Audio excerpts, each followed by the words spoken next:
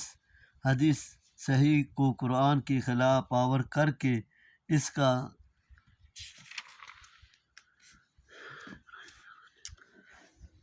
فرجعوا الى انفسهم فقالوا انکم انتم الظالمون ثم نكسوا على رؤوسهم لقد علمت ما هؤلاء ينطقون قال افتعبدون من دون الله ما لا ينفعكم شيئا ولا يضركم اف لكم ولما تعبدون من دون الله افلا تعقلون قالوا حرقوا وانصروا آلهتكم ان كنتم فاعلين قلنا يا نار كوني بردا وسلاما على ابراهيم وارادوا به كيدا فجعلناهم الاخسرين ونجيناه ولوطا الى الارض التي باركنا فيها للعالمين۔ سنوها ایمان لوط انکار کر دیا ہے اور اس کی صحت پر اصرار کو غلو اور روایت پرستی قرار دیا ہے، لیکن ان کی یہ رائے صحیح نہیں۔ یقیناً حقیقت کے اعتبار سے انہیں جھوٹ نہیں کہا جا سکتا، لیکن ظاہری شکل کے لحاظ سے ان کو کذب سے خارج بھی نہیں کیا جا سکتا۔ کو یہ کذب اللہ کے ہاں قابل مؤاخذہ نہیں ہے، کیونکہ وہ اللہ ہی کے لیے بولے گئے ہیں، درحالانہ کہ کوئی گناہ کا کام اللہ کے لیے نہیں ہو سکتا، اور یہ تب ہی ہو سکتا ہے کہ ظاہری طور پر کذب ہونے کے باوجود وہ حقیقتاً کذب نہ ہو۔ جیسے حضرت آدم علیہ السلام کے لیے عصا اور غوا کے الفاظ استعمال ہوئے ہیں، حالانہ کہ خود قرآن میں ہی ان کے فعل عقل، شجر کو نسیان اور ارادے کی کمزوری کا نتیجہ بھی بتلایا گیا ہے، جس کا صاف مطلب یہ ہے کہ کسی کام کے 2 پہلو بھی ہو سکتے ہیں، من وجہ اس میں استحسان اور من وجہ ظاہری قباحت کا پہلو ہو۔ حضرت ابراہیم علیہ السلام کا یہ قول اس پہلو سے ظاہری طور پر کذب ہی ہے کہ یہ واقعہ کے خلاف تھا۔ بتوں کو انہوں نے خود توڑا تھا، لیکن اس کا انتساب بڑے بت کی طرف کیا، لیکن چونکہ مقصد ان کا تعریض اور اثبات توحید تھا، اس لیے حقیقت کے اعتبار سے ہم اسے جھوٹ کے بجائے اتمام حجت کا ایک طریق اور مشرک کی بے عقلی کے اثبات و اظہار کا ایک اندازہ کہیں گے۔ علاوہ ازیں حدیث میں ان کذبات کا ذکر جس ضمن میں آیا ہے وہ بھی قابل غور ہے، اور وہ ہے میدان محشر میں اللہ کے روبرو جا کر سفارش کرنے سے اس لیے گریزیں کرنا کہ ان سے دنیا میں 3 موقعوں پر لغزش کا صدور ہوا، حالانکہ وہ لغزشیں نہیں ہیں، یعنی حقیقت اور مقصد کے اعتبار سے وہ جھوٹ نہیں ہیں، مگر وہ اللہ کی عظمت و جلال کی وجہ سے اتنے خوف زدہ ہوں گے کہ یہ باتیں جھوٹ کے ساتھ ظاہری مماثلت کی وجہ سے قابل گرفت نظر آئیں گی۔ گویا حدیث میں مقصد حضرت ابراہیم علیہ السلام کو جھوٹا ثابت کرنا ہرگز نہیں ہے، بلکہ اس کیفیت کا اظہار ہے جو قیامت والے دن خشیت الہی کی وجہ سے ان پر طاری ہوگی۔ حضرت ابراہیم علیہ السلام کے اس جواب سے وہ سوچ میں پڑ گئے اور ایک دوسرے کو لاجواب ہو کر کہنے لگے، واقعی ظالم تو تم ہی ہو جو اپنی جان سے دفع مضرت پر اور نقصان پہنچانے والے کا ہاتھ پکڑنے پر قادر نہیں۔ وہ مستحق عبادت کیوں کر ہو سکتا ہے؟ بعد نے یہ مفہوم بیان کیا ہے کہ معبود کی عدم حفاظت پر ایک دوسرے کو ملامت کی ترک حفاظت پر ایک دوسرے کو ظالم کہا۔ پھر اے ابراہیم علیہ السلام، تو ہمیں یہ کیوں کہہ رہا ہے کہ ان سے پوچھو، اگر یہ بول سکتے ہیں، جب کہ تو اچھی طرح جانتا ہے کہ یہ بولنے کی طاقت سے محروم ہے۔ یعنی جب وہ خود ان کے بے بسی کے اعتراف پر مجبور ہو گئے تو پھر ان کے بے عقلی پر افسوس کرتے ہوئے کہا کہ اللہ کو چھوڑ کر ایسے بے بسوں کی تم عبادت کرتے ہو۔ حضرت ابراہیم علیہ السلام نے جب یوں اپنی حجت تمام کر دی اور ان کی ضلالت و سفاہت کو ایسے طریقے سے ان پر واضح کر دیا کہ وہ لاجواب ہو گئے، تو چونکہ وہ توفیق ہدایت سے محروم تھے اور کفر و شرک نے ان کے دلوں کو بے نور کر دیا تھا، اس لیے بجائے اس کے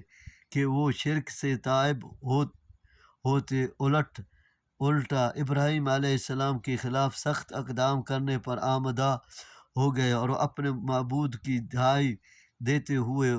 انہیں آگ میں جھونک دینے کی تیاریاں شروع کر دی۔ چنانچہ آگ کا ایک بہت بڑا لاؤ تیار کیا گیا اور اس میں حضرت ابراہیم علیہ السلام کو کہا جاتا ہے کہ منجنی کے ذریعے سے پھینکا، لیکن اللہ تعالیٰ نے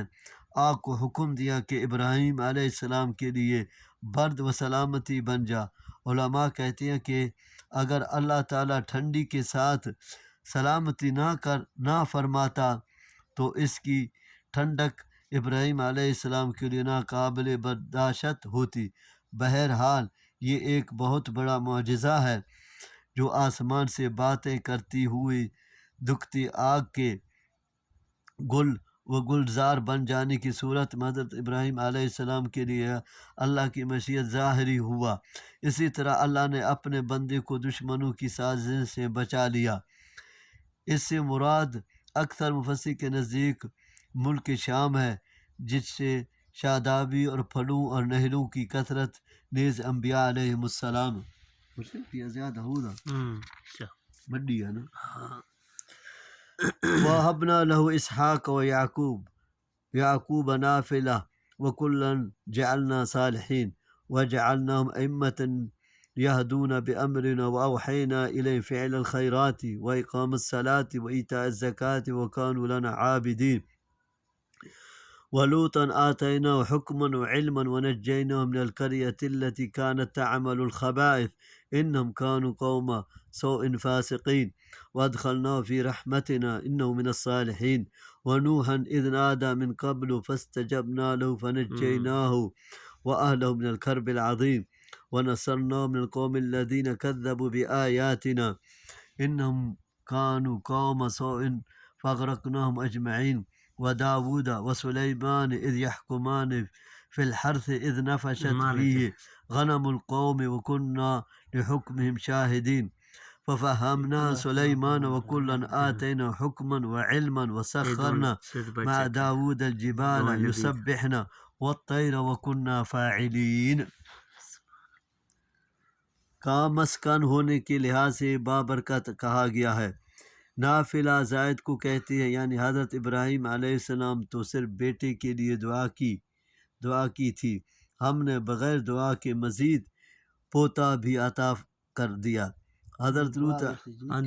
بچے دعا لوٹتی اسحاق دا تھے یعقوب ہے تو شارہ دا بچہ ورا بچہ تھا. یعقوب ہاں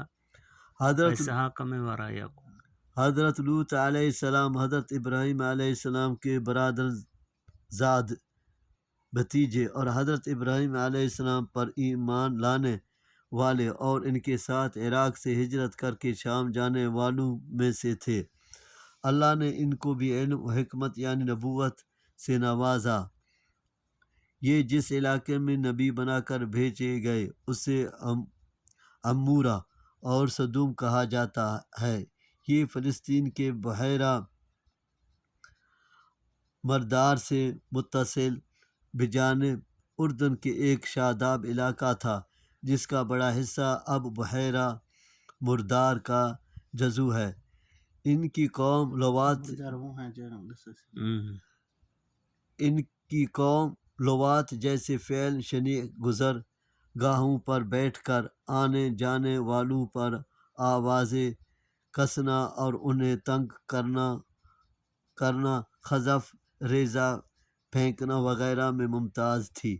جس سے اللہ نے یہاں خبائث پلید کاموں سے تعبیر فرمایا ہے. بالآخر حضرت لوط علیہ السلام کو اپنی رحمت میں داخل کر کے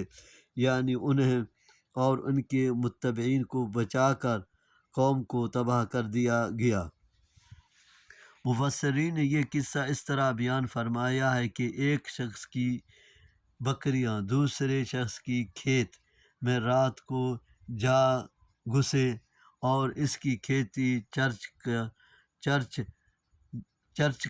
گئے. اور حضرت داؤد علیہ السلام نے جو پیغمبر ہونے کے ساتھ ساتھ حکمران بھی تھے فیصلہ دیا کہ بکریاں کھیت والے لے تاکہ اس کے نقصان کی تلافی ہو جائے. حضرت سلیمان علیہ السلام نے اس فیصلے سے اختلاف کیا اور یہ فیصلہ دیا کہ بکریاں کچھ عرصے کے لیے کھیتی کے مالک کو دے دی جائیں، وہ ان سے انتفاع کرے، اور کھیتی بکری والے کے سپرد کر دی جائے تاکہ وہ کھیتی کی آب پاشی اور دیکھ بھال کر کے اسے صحیح کرے. جب وہ اس حالت میں آ جائے جو بکریاں کے چرنے سے پہلے تھی تو کھیتی والے کو اور بکری والے کو واپس کر دی جائیں. پہلے فیصلے کے مقابلے دوسرا فیصلہ اس لحاظ سے زیادہ بہتر تھا کہ اس میں کسی کو بھی اپنی چیز سے محروم ہونا نہیں پڑا، جبکہ پہلے فیصلے میں بکری والے اپنی بکریوں سے محروم کر دی گئے تھے. تاہم اللہ نے حضرت داؤد علیہ السلام کی بھی تعریف کی اور فرمایا کہ ہم نے ہر ایک کو یعنی داؤد علیہ السلام اور سلیمان علیہ السلام دونوں کو علم و حکمت سے نوازا تھا. بعض لوگ اس سے استدلال کرتے ہوئے کہتے ہیں کہ ہر مجتہد مصیب ہوتا ہے. امام شوکانی فرماتا ہے کہ یہ دعویٰ صحیح نہیں. کسی ایک معاملے میں دو الگ الگ متضاد فیصلہ کرنے والے دو مجتہد بے وقت دونوں مصیب نہیں ہو سکتے. ان میں ضرر اور ایک مصیب درست فیصلہ کرنے والا ہوگا، اور دوسرا مہدی غلط فیصلہ کرنے والا۔ البتہ یہ الگ بات ہے کہ مجتہد مخطی عند اللہ گناہ گار نہیں ہوگا، بلکہ اسے ایک اجر ملے گا، کما فی الحدیث الصحیح۔ اس سے مراد یہ نہیں کہ پہاڑ ان کی تسبیح کی آواز سے گونج اٹھتے تھے، کیونکہ اس میں تو کوئی اعجاز ہی باقی نہ رہتا۔ حرکہ وما کی اونچی آواز سے پہاڑوں کی میں گونج پیدا ہو سکتی ہے، بلکہ مطلب حضرت داؤد علیہ السلام کی تسبیح کے ساتھ پہاڑوں کو بھی تسبیح پڑھنا ہے۔ نیز یہ مجاز انہیں حقیقتاً تھا، یعنی پرندے بھی داؤد علیہ السلام کی پر سوز آواز سن کر اللہ کی تسبیح کرنے لگتے۔ والطیر یا تو مفتوح ہے اور اس کا وَعَلَّمْنَا صُنْعَةَ لَبُوسٍ لَكُمْ لِتُحْصِنَكُم مِّن بَأْسِكُمْ فَهَلْ أَنْتُمْ شَاكِرُونَ وَلِسُلَيْمَانَ الرِّيحَ عَاصِفًا تَجْرِي بِأَمْرِهِ إِلَى الْأَرْضِ الَّتِي بَارَكْنَا فِيهَا وَكُنَّا بِكُلِّ شَيْءٍ عَالِمِينَ وَمِنَ الشَّيَاطِينِ مَنْ يَغُوصُونَ لَهُ وَيَعْمَلُونَ عَمَلًا دُونَ ذَلِكَ وَكُنَّا لَهُمْ حَافِظِينَ وَأَيُّوبَ إِذْ نَادَى رَبَّهُ أَنِّي مَسَّنِيَ الضُّرُّ وَأَنْتَ أَرْحَمُ الراحمين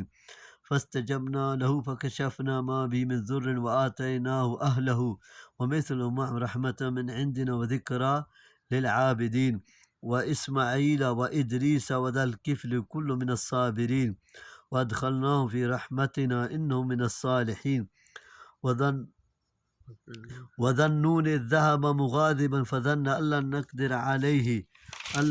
عليه فنادى في الظلمات أن لا إله إلا أنت سبحانك إني كنت من الظالمين فاستجبنا له ونجيناه من الغم وكذلك ننجي المؤمنين وزكريا إذ نادى ربه رب لا تذرني فردا وأنت خير الوارثين فاستجبنا له وهبنا له يحيى وأصلحنا له زوجه إنهم كانوا يسارعون في الخيرات ويدعوننا رغبا ورهبا وكانوا لنا خاشعين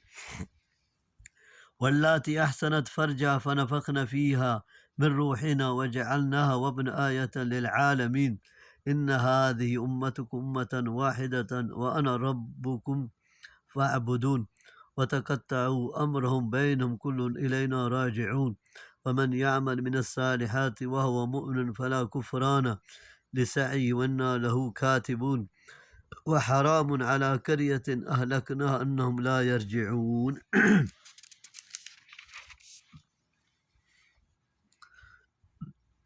عطف جبال پر ہے یا پھر یہ مرفوع ہے اور خبر محفوظ کا مبتدا، یعنی والطیر مسخرات، مطلب یہ ہے کہ پرندے بھی داؤد علیہ السلام کے لیے مسخر کر دیے گئے تھے، یعنی یہ تفہیم ایتا حکم اور تسخیر ان سب کے کرنے والے ہم ہی تھے، اس لیے ان میں کسی کو تعجب کرنے کی یا انکار کرنے کی ضرورت نہیں ہے، اس لیے کہ ہم جو چاہیں کر سکتے ہیں، یعنی لوہے کو ہم نے داؤد علیہ السلام کے لیے نرم کر دیا تھا، وہ اسی سے جنگی لباس لوہے کی زر ہیں تیار کرتے تھے جو جنگ میں تمہاری حفاظت کا ذریعہ۔ حضرت قتادہ رضی اللہ فرماتے ہیں کہ حضرت داؤد علیہ السلام سے پہلے بھی زر ہیں بنتی تھی، لیکن وہ سادہ، بغیر کنڈوں اور بغیر حلقوں کے ہوتی تھی۔ حضرت داؤد علیہ السلام پہلے شخص ہیں جنہوں نے کنڈے دار اور حلقے والی زر ہیں بنائے، یعنی جس طرح پہاڑ اور پرندے حضرت داؤد علیہ السلام کے لیے مسخر کر دیے گئے تھے، اسی طرح ہوا حضرت سلیمان علیہ السلام کے تابع کر دی گئی تھی، وہ اپنے اعیان سلطنت سمیت تخت پر بیٹھے جاتے تھے اور جہاں چاہتے مہینوں کی مسافت لمحوں اور ساعتوں میں طے کر کے وہاں پہنچ جاتے، ہوا آپ کے تحت کو اڑا کر لے جاتی بابرکت زمین سے مراد شام کا علاقہ ہے۔ جنات بھی حضرت سلیمان علیہ السلام کے تابع تھے، جو ان کے حکم سے سمندروں میں غوطے لگاتے اور موتی اور جواہر نکال لاتے، اسی طرح دیگر عمارتی کام جو آپ چاہتے کرتے تھے۔ یعنی جنوں کے اندر جو سرکشی اور فساد کا مادہ ہے، اس سے ہم نے سلیمان علیہ السلام کی حفاظت کی اور وہ ان کے آگے سرتابی کی مجال نہیں رکھتے تھے۔ قرآن مجید میں حضرت ایوب علیہ السلام کو صابر کہا گیا ہے۔ سورۃ صاد 44 کا مطلب یہ ہے کہ انہیں سخت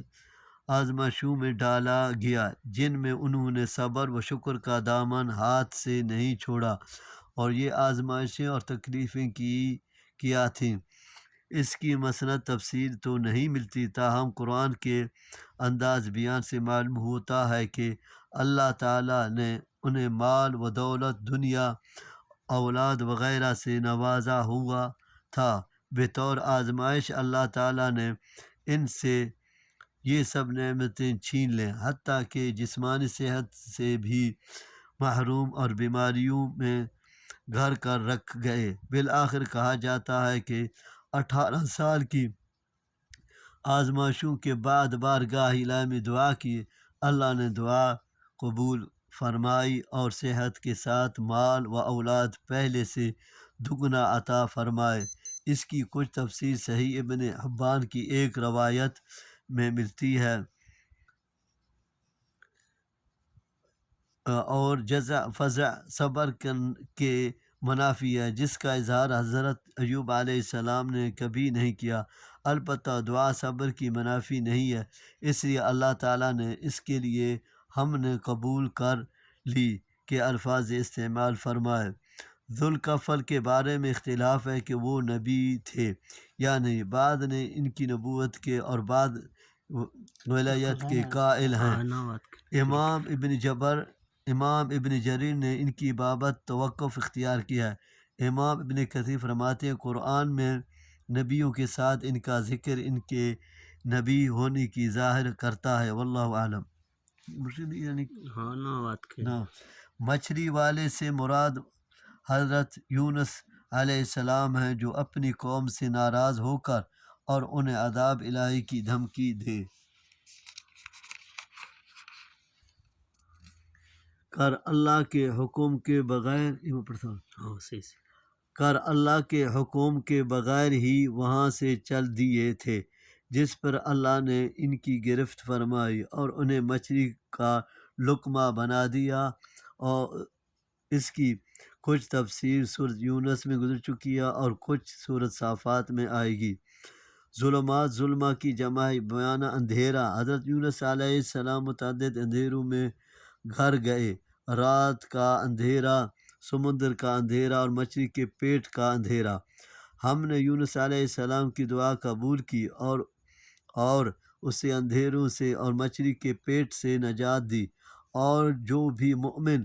ہمیں اس طرح شدائد اور مصیبتوں میں پکارے گا، ہم اسے نجات دیں گے۔ حدیث میں بھی آتا ہے، نبی صلی اللہ علیہ وسلم نے فرمایا، جس مسلمان نے بھی اس دعا کے ساتھ کسی معاملے کے لیے دعا مانگی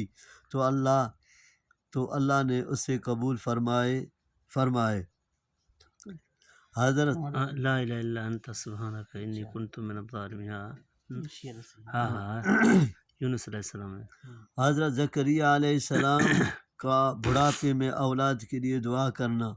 اور اللہ کی طرف سے اس کا عطا کیا جانا، اس کی ضروری تفسیر سورۃ آل عمران اور سورۃ طٰہٰ میں گزر چکی ہے۔ یہاں بھی اس کی طرف اشارہ ان الفاظ میں کیا ہے، یعنی وہ بانجھ اور ناقابل اولاد تھی، ہم نے اس نقص کا ازالہ فرما کر اسے نیک بچہ عطا فرمایا۔ گویا قبول و دعا کے لیے ضروری ہے کہ ان باتوں کا اہتمام کیا جائے جن کے بطور خاص یہاں ذکر کیا گیا ہے، مثلا الحاح و زاری کے ساتھ اللہ کی بارگاہ میں دعا و مناجات، نیکی کے کاموں میں سبقت، خوف و طمع کے ملے جلے جذبات کے ساتھ رب کو پکارنا اور اس کے سامنے عاجزی اور خشوع و خضوع کا اظہار۔ یہ حضرت مریم اور حضرت عیسیٰ علیہ السلام کا تذکرہ ہے جو پہلے گزر چکا ہے۔ امہ سے مراد یہاں دین یا ملت ہے، یعنی تمہارا دین یا ملت ایک ہی ہے، اور وہ دین ہے دین توحید جس کی دعوت تمام انبیاء نے دی، اور ملت اسلام ہے جو تمام انبیاء کی ملت رہی ہے۔ جس طرح نبی صلی اللہ علیہ وسلم نے فرمایا، ہم انبیاء کی جماعت اولاد ہیں جن کا باپ ایک اور ماں مختلف ہوں، ہمارا دین ایک ہی ہے۔ یعنی دین توحید اور عبادت رب کو چھوڑ کر مختلف فرقوں اور گروہوں میں بٹ گئے۔ ایک گروہ تو مشرکین اور کفار کا ہو گیا، اور انبیاء و رسل کے ماننے والے بھی احزاب بن گئے، کوئی یہودی ہو گیا، کوئی عیسائی، کوئی کچھ، اور بدقسمتی سے یہ فرقہ بندیاں خود مسلمانوں میں بھی پیدا ہو گئے، اور یہ بھی 20 فرقوں میں تقسیم ہو گئے۔ ان سب کا فیصلہ جب بارگاہ الہی میں لوٹ کر جائیں گے تو وہیں ہوگا۔ حرام واجب کے معنی ہے، جیسا کہ ترجمے واضح ہے، یا پھر لا یرجعون میں لا زائد ہے، یعنی جس بستی کو ہم نے ہلاک کر دیا اس کا دنیا میں پلٹ کر آنا حرام ہے۔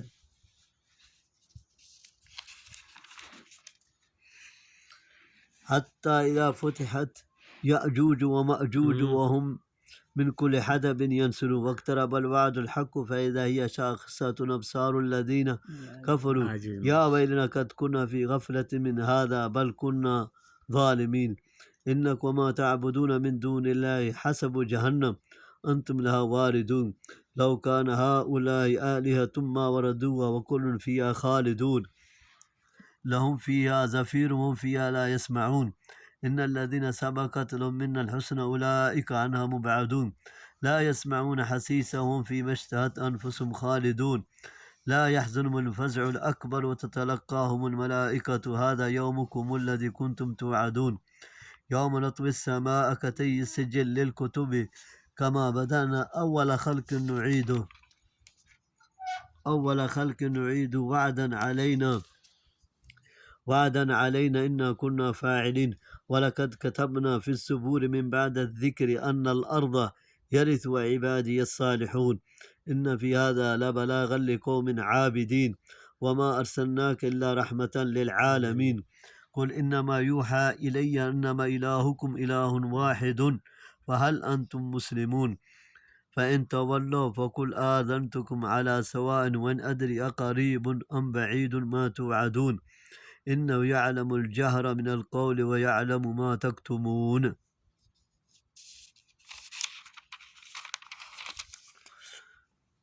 وإن أدري لعله فتنة لكم ومتاع إلى حين قال رب احكم بالحق وربنا الرحمن المستعان على ما تصفون۔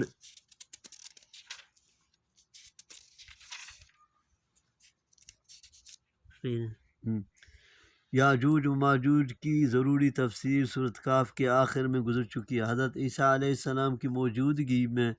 قیامت کے قریب ان کا ظہور ہوگا، اور اتنی تیزی اور کثرت سے یہ ہر طرف پھیل جائیں گے کہ ہر اونچی جگہ سے یہ دوڑتے ہوئے محسوس ہوں گے۔ ان کی فساد انگیزیوں اور شرارتوں سے اہل ایمان تنگ آ جائیں گے، حتیٰ کہ حضرت عیسیٰ علیہ السلام اہل ایمان کو ساتھ لے کر کوہ طور پر پناہ گزین ہو جائیں گے۔ پھر حضرت عیسیٰ علیہ السلام کی بد دعا سے یہ ہلاک ہو جائیں گے، اور ان کی لاشوں کی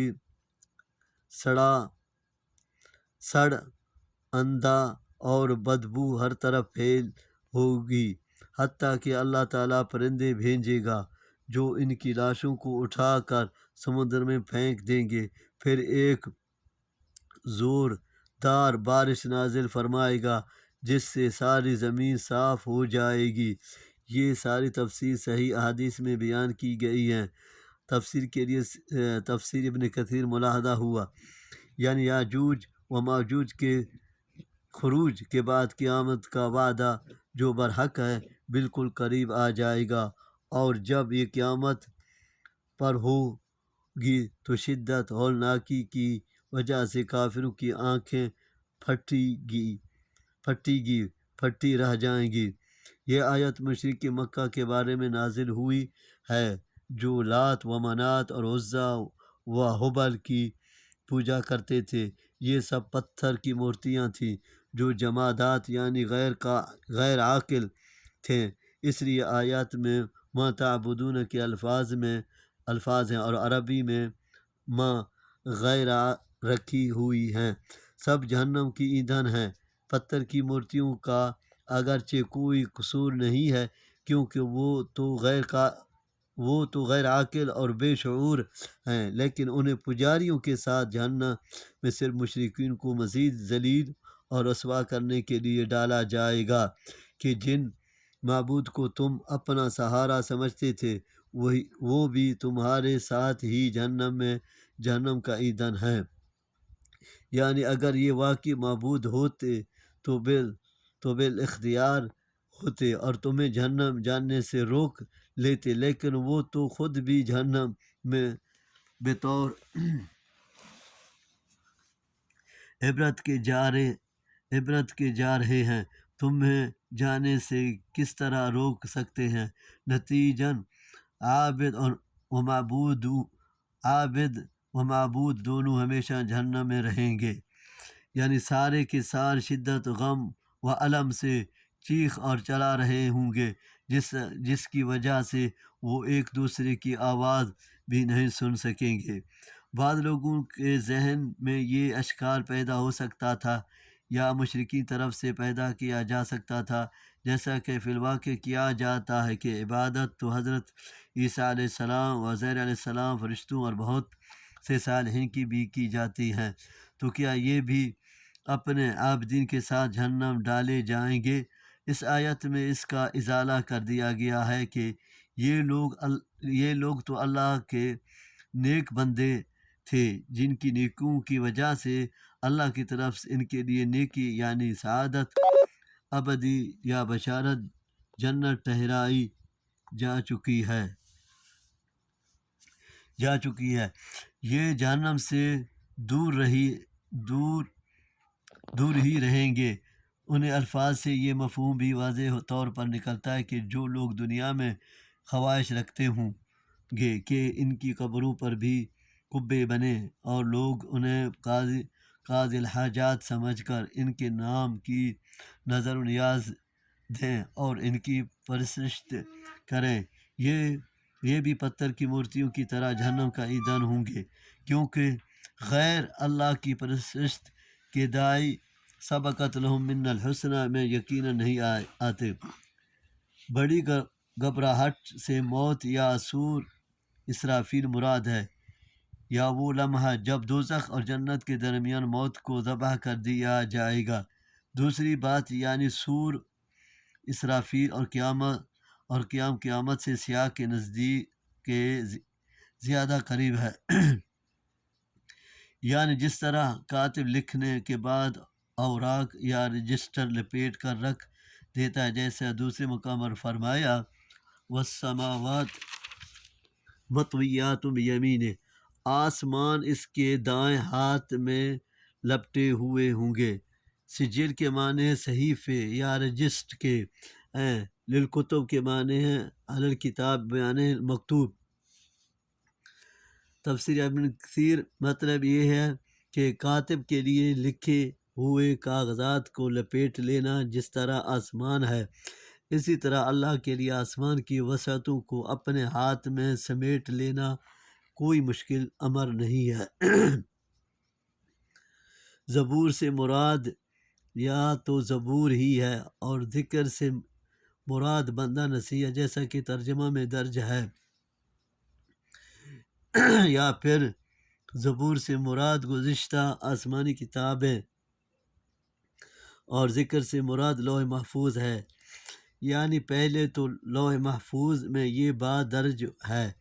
اور اس کے بعد آسمانی کتابوں میں بھی یہ بات لکھی جاتی رہی ہے کہ زمین کے وارث نیک بندے ہوں گے۔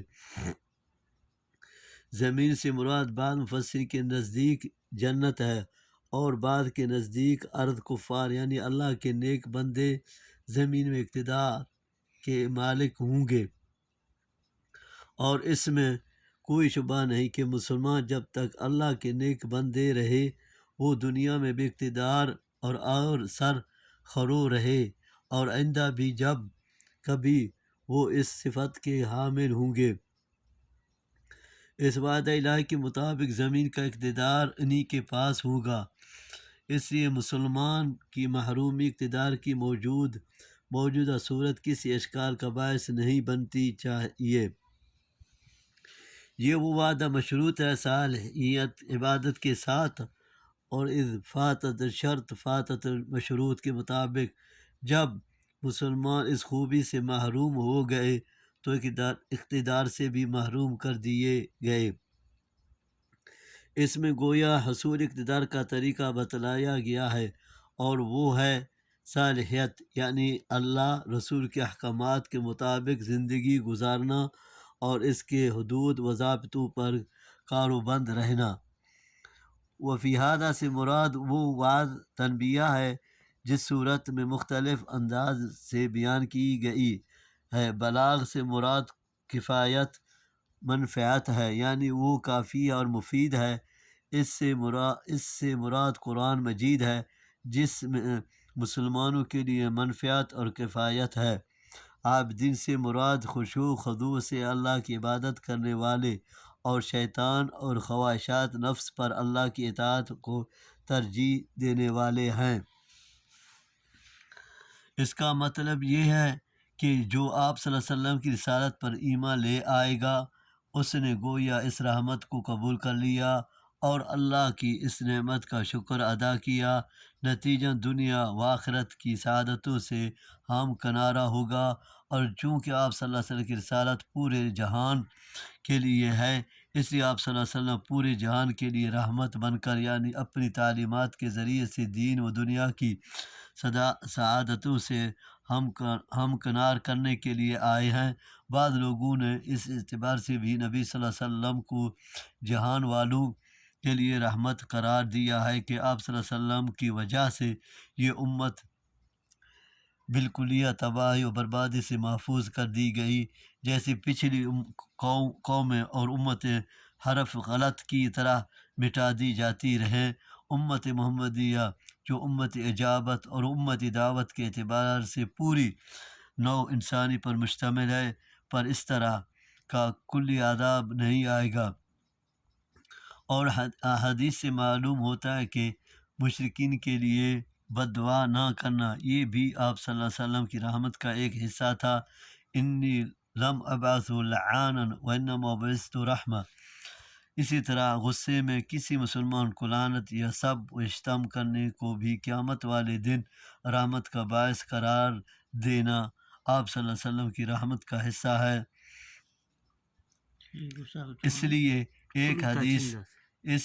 ایک حدیث میں آپ صلی اللہ علیہ وسلم نے فرمایا انما انا رحمت مہدی،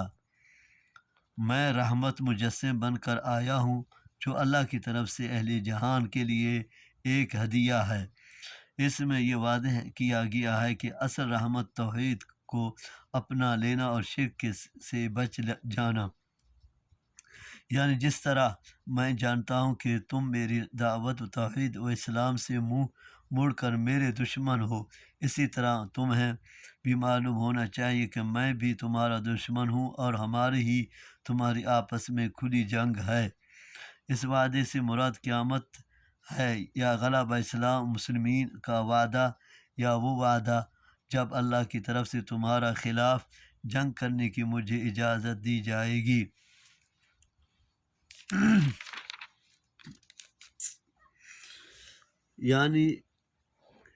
یعنی اس وعدہ الہی میں تاخیر میں نہیں جانتا کہ تمہاری آزمائش کے لیے ہے یا ایک خاص وقت تک فائدہ اٹھانے کے لیے مہلت دینا ہے، یعنی میری بابت جو تم مختلف باتیں کرتے رہتے ہو یا اللہ کے لیے اولاد ٹھہراتے ہو، ان سب باتوں کو مقابلے میں وہ رب ہی مہربان کرنے والا اور وہی مدد کرنے والا ہے۔ اللهم تقبل منا انك انت السميع العليم وتب علينا انك انت التواب. نقطة نا. ہاں مقصد اللهم صل وسلم